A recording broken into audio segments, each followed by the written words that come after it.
How is overcoming racism in the church different from overcoming racism in our society? After all, racism in the church looks a whole lot like racism everywhere else, doesn't it? So why wouldn't the means be the same? Yeah, my stab at that has been that our society, well, I think we feel it every 4 years when we go through this election cycle, but our society, Amen to that. can legislate stuff, right? So it can legislate that we can sit in the same building, drink from the same fountains, all of that stuff that we couldn't do under Jim Crow, right? So we can legislate it, but I obviously can't legislate what's in your heart. We can't. So we're seeing now, the kinds of things that happen when people feel the freedom to speak what's on their minds. And anyway, I'm not going to go down this road. Edit. But my point, though, is that the rest of society can legislate things. In many ways, Dr. King's battle was partly for that, right? I mean, I was a little younger when he was. 2 months, right?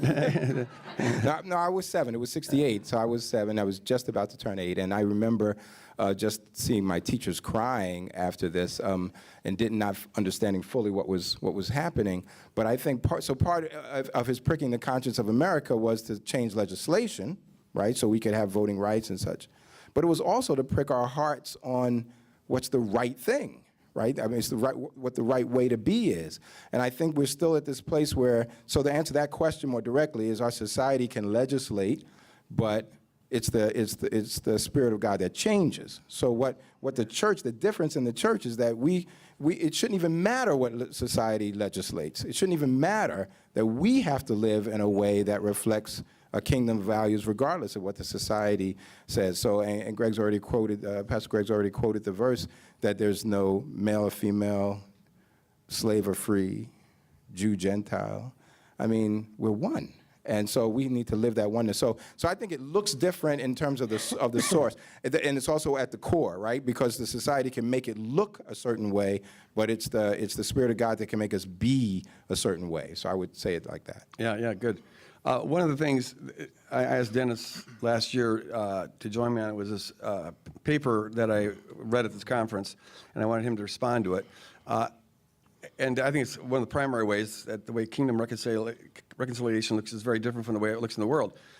Paul says our struggle is not against flesh and blood, but against principalities and powers and dominions and authorities, referring to cosmic agents, part of the demonic realm.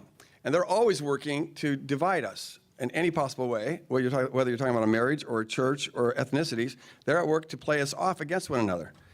So that now we're not shooting at them, we're shooting at each other. The minute we see someone as an enemy, well then I will use whatever aggressive tactics necessary to push you away or push you down. Right. But in the kingdom, it ought to be the case that if we're getting our life from Christ, we don't have to cling to our maps. We don't have to cling to being right. We don't have to cling to thinking we need to make people impressed with us or something like that. No, we get all of our life from Christ. So we can lay down our maps, and now even if there are very difficult challenges and we're not understanding one another and there's conflict in different ways, in the kingdom we ought to be covenant together and say, we commit to however difficult this gets, you are not my enemy and I'm not your enemy. And in making that covenant, now you're fighting the real enemy. And it's just a fundamental different thing. The other thing is that when all you can do is legislate behavior or laws, how things look, what invariably happens is all the things that should be addressed, heart issues and things like that, don't get addressed. And it can be the case in some cases, and I have been in environments where this happened, where people get so nervous that they might violate the rule or tick somebody off, that they don't talk about this issue at all. And they kind of just tiptoe around the rules. I don't want to step on a rule. But see, Jesus didn't die to give us a policy to make things look better so we could tolerate one another by tiptoeing around each other. He wants there to be a genuine one new humanity that genuinely loves each other. Amen.